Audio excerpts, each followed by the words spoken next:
এখন এখন রাজনীতি করা হচ্ছে নতুন করে সংখ্যালঘু শব্দ দিয়ে। কি দিয়ে? সংখ্যালঘু। তো সংখ্যালঘু শব্দ দিয়ে যে রাজনীতি করা হয়, তো সংখ্যালঘু যারা, তারা সংখ্যাগুরু কমিউনিটির মধ্যে সাইফুর রহমানকে এভাবে দিনে দুপুরে কুপিয়ে হত্যা করে কিভাবে? আমরা তো সংখ্যাগরিষ্ঠ, তো সংখ্যাগরিষ্ঠ মানুষের মধ্যে একজনকে সংখ্যালঘু একজন হত্যা করে কিভাবে? এর আগে ফরিদপুরে হয়েছে, আমরা তখনও সাম্প্রদায়িক সম্প্রীতির বলি আওড়াইলাম। চট্টগ্রামে হইল, এখনও সাম্প্রদায়িক সম্প্রীতির বলি আওড়াচ্ছি, ঠিক আছে? এবং আমাদের সবাইকে বোঝানো হচ্ছে যে সবাই শান্ত থাকেন, কেউ কোনো রকমের টু শব্দ করবেন। আচ্ছা, করলাম না, টু শব্দ করলাম না, শান্ত থাকলাম, ধৈর্য ধরলাম, ঠিক আছে।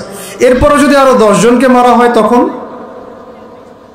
এরপর যদি আরো 10 জনকে মারা হয় তখন আপনি আমাকে গ্যারান্টি দেন যে মারা হবে না। আপনারা আমাদেরকে গ্যারান্টি দেন যে মারা হবে না।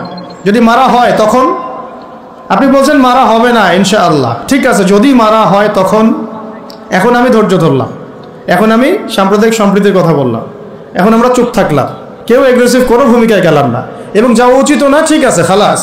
আর আপনি আমাকে গ্যারান্টি দেন এই ঘটনাগুলো আগামীতে ঘটবে না। প্রশাসন গ্যারান্টি দেন, সরকারে যারা আছেন গ্যারান্টি দেন, দিতে পারবেন? যদি দিতে না পারেন কেন পারবেন না? যদি দিতে না পারেন তাহলে গ্যারান্টি কেন দিতে পারবেন না? তার মানে আপনার প্রশাসন ফেল করেছে এখানে। সেই ভাইকে হত্যা করা হয়েছে, সেই ভাইয়ের হত্যাকারী যদি 20 জন 30 জন হয়, প্রশাসনের পক্ষে এটা কোনো বিষয় না 30 জনকে কারাগারে নিয়ে আসা এবং আচ্ছা মতো রিমান্ডে সিদ্ধ ডিম ঢোকানো, কোনো বিষয় না। রিমান্ডে ওলামায়ে কেরামের পা ভেঙে দিতে পারেন, তাহলে এটা কেন পারছেন না? তাহলে আপনারা আসলে আমাদেরকে কানাকে মক্কা দেখাচ্ছেন, আপনারা কানাকে মক্কা দেখাচ্ছেন, এই তো। এখন যদি গ্যারান্টি না দিতে পারেন তার মানে এই সমস্যাটা থাকতে পারে। গ্যারান্টি না দিতে পারার অর্থই হচ্ছে আপনি নিজেই ভয় পাচ্ছেন, নিজেই আপনি শিওর না যে সমস্যাটা আসবে কিনা। কারণ আপনি জানেন যে আমি সমস্যাটাকে ডিল করতে পারি নাই, আসতেও পারে, এই জন্য আমি গ্যারান্টি দিতে পারছি না। আমাদের উপদেষ্টাদেরকে বলেন গ্যারান্টি দিতে যে এরকম ঘটনা আগামীতে আর কখনো ঘটবে না। আমরা তো সবাই শান্ত আছি, কেউ তো একটা টোকাও পর্যন্ত দেয়নি, কাউকে দিয়েছেন? আচ্ছা, ঠিক আছে। আবার আমি প্রশ্ন করছি, যদি গ্যারান্টি না দিতে পারে এবং না দিতে পারাটাই তাদের ব্যর্থতা, এবং এর যদি উপযুক্ত বিচার তারা করতে না পারে, না করতে পারাটাই ব্যর্থতা সংখ্যাগরিষ্ঠ মুসলিম রাষ্ট্রে, তাহলে এই ঘটনা যদি আগামী 1 বছরে, 2 বছরে, 5 বছরে আবারও রিপিটেড হয় এবং একজনের জায়গায় 3 জন, 4 জন, 5 জন, 10 জন পর্যন্ত পৌঁছায়, তখন আপনাদের ভাষাটা কি হবে? তখন আপনারা কি ভাষায় কথা বলবেন আর আমাদেরকে কি বুঝাবেন? এটা আমার প্রশ্ন। আরও প্রশ্ন আছে, সাইফুর রহমান যদি আপনার ছেলে হইতো তাহলে কি হতো?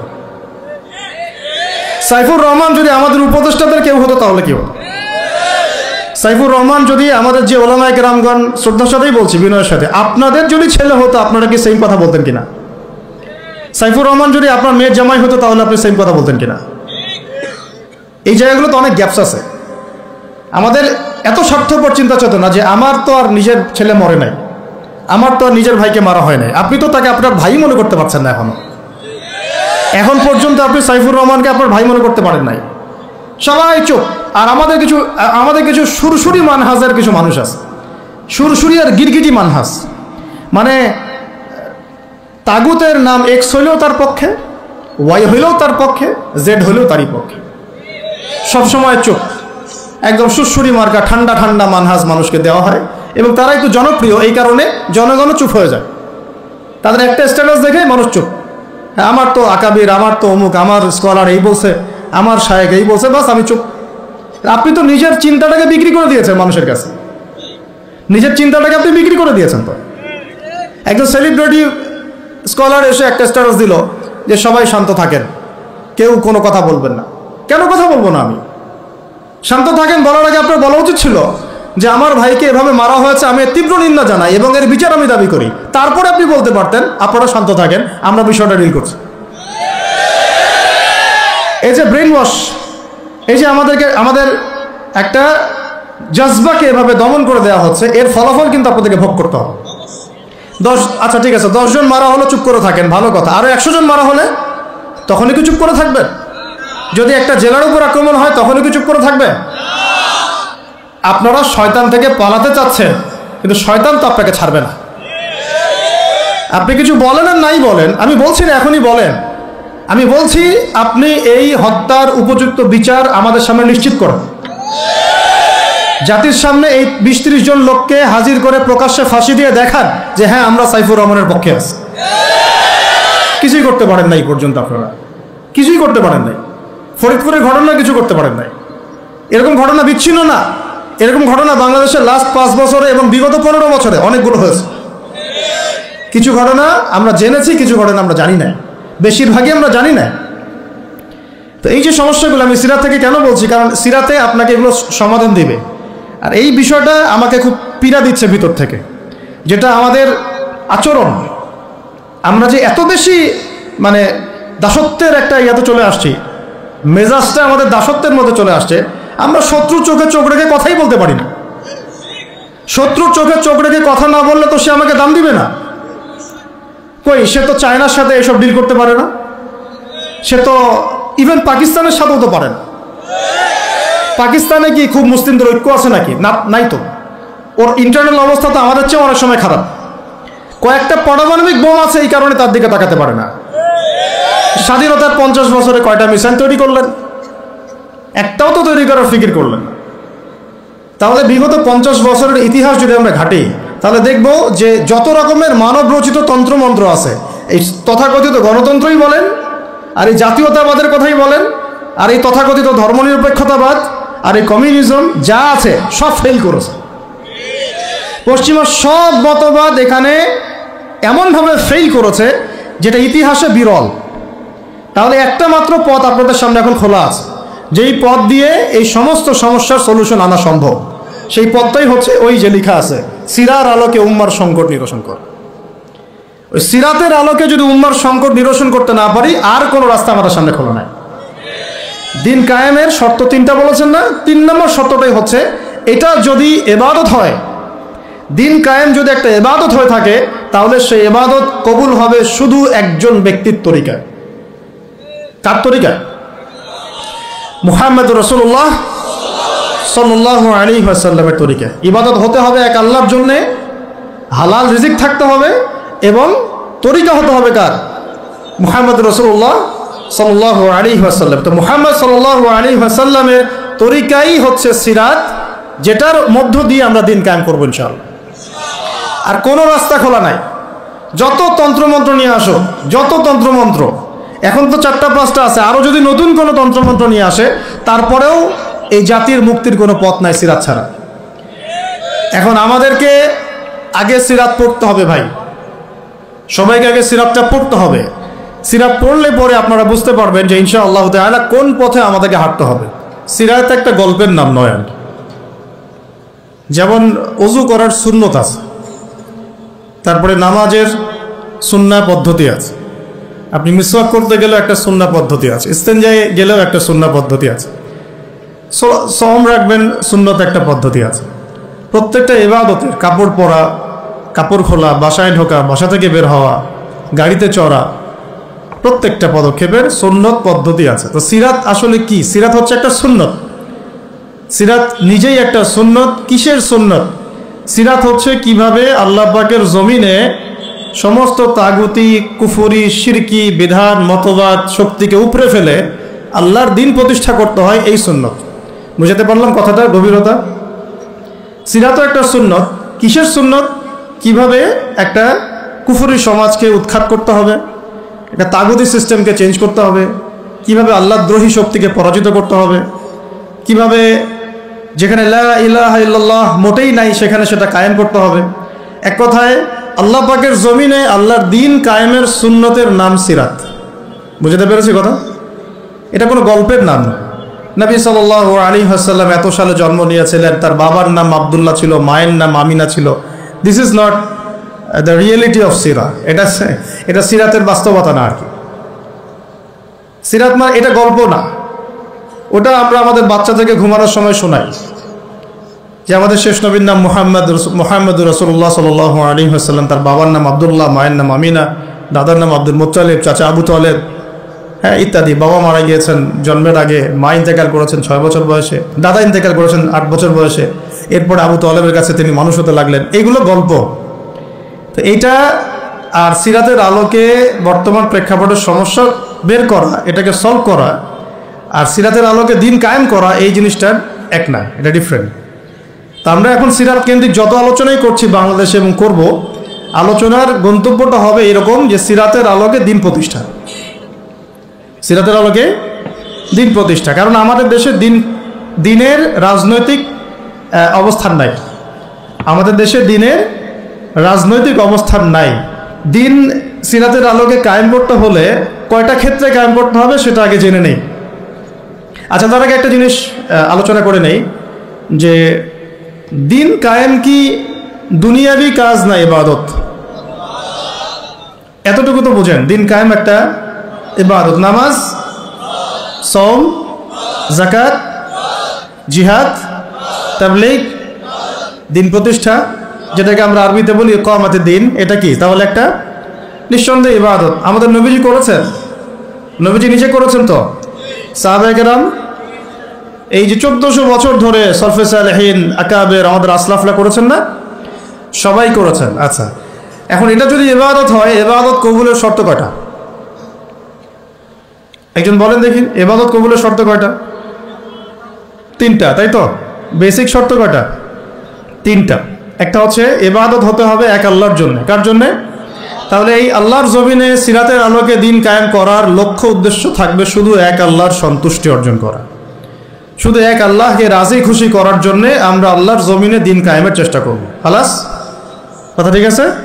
আচ্ছা, যদি এখানে উদ্দেশ্য থাকে না আমি আমার পদের জন্য চাচ্ছি, না আমি নেতৃত্বের জন্য চাচ্ছি, না আমি কোনো একটা ফেরকার আমির হওয়ার জন্য চাচ্ছি, অথবা আমি কোনো রাজনৈতিক পদের জন্য চাচ্ছি, তখন ইবাদতটা ইবাদত বলে গণ্য হবে না, বা ইবাদতটার নেকির জায়গায় গুনাহ হতে পারে, নেকির জায়গায় গুনাহ হতে পারে, কারণ সেটা আল্লাহ পাকের সন্তুষ্টির জন্য ছিল না। মানুষ আমাকে পপুলার মনে করে তাই আমি একটু গলা ফাটায় কথা বললাম, বিষয়টা এরকম না। কথা এখান থেকে আসবে না, কথা এখান থেকে আসবে, কথা এখান থেকে আসবে না, কথা আসবে কোত্থেকে? এখান থেকে। এখান থেকে এসে আরশে আজিমের মালিক পর্যন্ত পৌঁছাতে হবে, এই উদ্দেশ্যে আমার কথাগুলো হবে, কাজগুলো হবে। তাহলে দিন প্রতিষ্ঠার উদ্দেশ্য হবে এক আল্লাহর সন্তুষ্টি অর্জন করা, এটা প্রথম কথা। 2, রিজিক হালাল হতে হবে, সেটা তো আমরা জানি। রিজিক কি হতে হবে? হালাল হতে হবে, যেটা আমাদের 90%-এরই কম বেশি হারাম। কম বেশি কি 90%-এরই হারাম। দাড়ি টুপি পাগড়ি জুব্বা পরে আমরা যারা চলাফেরা করি, আমাদেরও বহু মানুষের রিজিক হারাম। অনেকেই সুদি কারবার করি, সুদি লেনদেন করি, অনেকেই মাপে কম দেই, অনেকে আবার আল্লাহ রাস্তার সময় দিচ্ছি, বোনের সম্পত্তি দেই না। অনেকে দেখা যায় মাল সিন্ডিকেট করি। দাড়িওয়ালা লোক ফার্ম ঘাটে বসে ব্যবসা করছে, মাপে কম দিচ্ছে। দাড়িওয়ালা লোক যাত্রাবাড়িতে তার একটা গোডাউন আছে, সেখানে সে পণ্য মজুত করছে, সিন্ডিকেট করে দাম বাড়াচ্ছে। রিজিকটা কি হালাল হলো না হারাম হলো? রিজিক হালাল হওয়াটা এত কঠিন শর্ত, যেটা এই যুগে আসলে উতরে ওঠা খুব কঠিন। এই কারণে বহু কিছু হচ্ছে, আবেগ অনেক কিছু হচ্ছে, বড় বড় অনেক লেকচার আমরা দিচ্ছি ঠিকই, বাস্তবতা আসছে না, বাস্তবতা আসছে না। বাস্তবতা হচ্ছে এমন যে আমাদের একজন উপদেষ্টা সাহেব বসে আছেন, তার সামনে দাঁড়িয়ে আলোচনা যিনি করছেন, বক্তব্য যিনি দিচ্ছেন, উচিত ছিল তাকে বসিয়ে মাইক্রোফোন দেয়া আর তার দাঁড়িয়ে আলোচনা শোনা। উচিত ছিল সেই ওস্তাদকে মাইক্রোফোন দিয়ে বসতে বলা, এবং তার উচিত ছিল দাঁড়িয়ে থেকে তার কথা শোনা। বাস্তবতা হচ্ছে যে আমরা সোশ্যাল, রাজনৈতিক, অর্থনৈতিক বিভিন্ন জায়গায় এখন পর্যন্ত ওই শক্তি অর্জন করতে পারি নাই যে শক্তি ওমর রাদিয়াল্লাহু আনহুর সময় আমাদের ছিল। এটা তো বাস্তবতা। কিন্তু মাঠে ময়দানে আমাদের কথা হচ্ছে মাশাআল্লাহ, অনেক বড় বড় কথা আমরা বলছি, অনেক সময় শোডাউন করে জনবল দিয়ে বা স্লোগান দিয়ে মনে করছি যে আমরা অনেক কিছু করে ফেলেছি, কিন্তু বাস্তবতাটা এমন না। বাস্তবতা অনেক অনেক অনেক বেশি খারাপ, যেটা আমরা চাই এই খারাপ অবস্থাটা দূর হোক, এই জন্যে আলোচনাগুলো আসা উচিত। বাস্তবতা হচ্ছে আবেগ দিয়ে দিন প্রতিষ্ঠা হবে না, আবেগের দরকার আছে, তবে আবেগের উপরে বিবেককে স্থান দিতে হবে এবং খুব ডিপ্লোম্যাটিক হতে হবে, বাস্তবতা বুঝতে হবে, প্রজ্ঞা হিকমার সাথে আমাদেরকে আগাতে হবে। অনেক সময় মনে হচ্ছে আমাদের সংখ্যা অনেক, কোটি কোটি, 12 কোটি 14 কোটি। আসল যুদ্ধক্ষেত্রেই দেখা যাবে আসলে আমাদের সংখ্যা আসলেই কত। ঠিক আছে, তো মূল জায়গায় আসি। আবার আমি একটু ভিতরে চলে যাচ্ছি যে আমরা যদি একটা কাজকে ইবাদত মনে করি, সেই কাজটা ইবাদত হিসেবে গণ্য হওয়ার জন্যও 3টা শর্ত আমাকে পূরণ করতে হচ্ছে। আল্লাহ পাকের সন্তুষ্টির জন্যে, 2 হচ্ছে সেই কাজটা করতে গিয়ে, আমার ইবাদত করতে গিয়ে আমার রিজিকটা অবশ্যই হালাল হতে হবে। এই দুটোতেই আমরা আটকে গেছি। কিন্তু কারাগারে আমাদের ওলামায়ে কেরামগণ বসেছিলেন, তারা আলোচনা করছিলেন যে আমরা সবাই এক সেলে বসে আছি, আসলে কি সমস্যা, সবাই সমস্যা নিয়ে মুজাকারা করছে না, কিন্তু সমস্যাটা কি হলো। তো নাম বলতে চাচ্ছি না, আমাদের অনেক শ্রদ্ধেয় ওলামায়ে কেরাম তাদের অনেকেই বলেছিলেন যে মনে হয় ইখলাস ঠিক নাই, মনে হয় ইখলাস ঠিক নাই। হ্যাঁ, যদি ইখলাস ঠিক না থাকে কাজে বরকত আসবে না। ইখলাস কি? শুধু আল্লাহর জন্য করব, যাই করি শুধু আল্লাহর জন্য করব, মানুষকে দেখানোর জন্য না, জনপ্রিয়তা পাওয়ার জন্য না, মানুষের বাহবার জন্য না। এমনকি আমি যদি চাই বাংলাদেশে শরিয়া আইন কায়েম হোক, সেটা চাবো আল্লাহর জন্যে, আমি ক্ষমতায় গিয়ে কায়েম করবো এই জন্য না। এটা আল্লাহ পাক XYZ যে কাউকে দিয়ে করাইতে পারেন, সেটা আমি হইতে পারি, আপনি হইতে পারেন, যে কেউ হতে পারে। কিন্তু আমি চাচ্ছি শরিয়া আইন বাস্তবায়িত হোক। যদি আমি এভাবে চিন্তা করি যে না, আমাকে যেতে হবেই, আমি সেই কাজ করব, আমারই ক্ষমতা দরকার, তাহলে এটা হবে দুনিয়ার জন্য কাজ করা, আমি আমার ক্ষমতার জন্য করছি। তো মূল বিষয়টা হচ্ছে সাহাবায়ে কেরাম রাদিয়াল্লাহু আনহুম আজমাইন তারা নিজেরা দায়িত্ব এড়িয়ে যেতেন, মানুষ জোর করে তাদেরকে দায়িত্ব দিতেন। এর ফলে কাজে বরকত হতো, ইখলাস ঠিক থাকতো। তারা দিনের বেলা ঘোড়সাওয়ার থাকতেন, রাতের বেলা দরবেশ থাকতেন। এই জন্যই দেখা যায় যে উমর রাদিয়াল্লাহু আনহু খেলাফতের সময় একটা বকরির বাচ্চাও না খেয়ে মারা যায় নাই। সুবহানাল্লাহ। আর একটু আগে তো আপনাদেরকে একটা এক্সাম্পল দিলাম যে আপনাদের 3 বারে রাস্তাঘাটের কি অবস্থা। তাহলে 50 বছর, স্বাধীনতার 50 বছর ধরে যারা পুরো বাংলাদেশের রাস্তাই ঠিক করতে পারে নাই, তারা কত বড় দুর্নীতিবাজ চিন্তা করে নাই। 50 বছর ধরে একটা দেশকে রাডারবিহীন থাকতে হচ্ছে, স্যাটেলাইটবিহীন থাকতে হচ্ছে, পারমাণবিক কোনো অস্ত্র নাই, নিউক্লিয়ার কোনো মিসাইলস নাই, কোনো জিওপলিটিক্যাল বড় বড় রাষ্ট্রের সাথে অ্যালায়েন্স নাই। পক্ষান্তরে উল্টা কুফার, তাগুত, মুশরিকদের দাসত্বে আমাদেরকে নিয়ে গেছে। তাহলে 50 বছরের খেয়ানতের লিস্ট করলে মানে এক আসমান থেকে দ্বিতীয় আসমান পর্যন্ত হবে আর কি লিস্টটা। এত খেয়ানত 50-60 বছর হয়ে গেছে। এখনো যে বিষয়গুলো নিয়ে আমাদের কথা বলতে হচ্ছে, এটাই হচ্ছে সবচেয়ে লজ্জা। এই বিগত স্বাধীনতার 50 বছরে আমাদের এমন একটা জেনারেশন রেডিমেড পাওয়া উচিত ছিল, যাদের ঘরে ঘরে আলেম, ঘরে ঘরে হাফেজ। এখন ঘরে ঘরে খুঁজলেও, বোম মারলেও আলেম বের হয় না, ঘরে ঘরে খুঁজে ছান মারলে একটা করে হাফেজ বের হয় না, আলেম বের হয় না। ঘরে ঘরে ছান মারলে যে কোনো একটা টিকটকার ঠিকই বের হয়। এই বাস্তবতা আর আমাদের স্বপ্নের মধ্যে আসমান জমি পার্থক্য আছে। এগুলো হাসির কোনো বিষয় না, এটা হচ্ছে বাস্তবতা। মানে পুরা প্রাইমারি স্কুল থেকে শুরু করে প্রাইমারি স্কুলের শিক্ষক, প্রাইমারি স্কুলের টিচার এবং স্টুডেন্ট, হাই স্কুলের টিচার, অনার্সের স্টুডেন্ট, অনার্সের টিচার, মাস্টার্সের স্টুডেন্ট, মাস্টার্সের টিচার, তারপরে BBA MBA, তারপরে যে আপনার প্রাইভেট ইউনিভার্সিটি ইত্যাদি ইত্যাদি, ইভেন BCS সেক্টর, শিক্ষা কমিশন, MP মন্ত্রী, পার্লামেন্ট, সবগুলোকে যদি একটা জায়গায় আপনি বসান, সবাইকে 15-16 কোটি মানুষকে একটা জায়গায় বসান, দেখবেন যে এদের 90% কোরআন তেলাওয়াতি করতে পারে না। 50 বছর হয়ে গেছে স্বাধীনতা। তাহলে কাদেরকে নিয়ে আপনি হিন্দুস্তানকে মোকাবেলা করতে চাচ্ছেন? কাদেরকে নিয়ে আপনি যে রামবাম, প্রগতিশীল এবং এই ইসকনকে মোকাবেলা করতে যাচ্ছেন? কাদেরকে নিয়ে? আবেগ দিয়ে তো হবে না। আর তাদের ব্যাপারটা তো এতই স্ট্রং, তারা তো এমনভাবে তাদের মানে আগ্রাসন লালন করছে যে ওরা যদি পারতো এখন পুরো বাংলাদেশটাকে ওদের মানচিত্রভুক্ত করে ফেলত। ষড়যন্ত্র কিন্তু এই পর্যন্ত, এটা আমরা বুঝি আর না বুঝি। আর আমরা তো খুব সাম্প্রদায়িক সম্প্রীতির বয়ান দিচ্ছি এখন আর কি। বিগত সময়ে কিছু রাজনীতি হয়েছে জঙ্গিবাদ শব্দটা দিয়ে, রাজনীতি করা হয়েছে। এটা থাকুক আর না থাকুক, বায়বীয়ভাবে একটা প্রতিষ্ঠা করার চেষ্টা করা হয়েছে, এটা দিয়ে রাজনীতি করা হয়েছে। সবাই সবার স্বার্থে কথাটাকে ব্যবহার করেছে।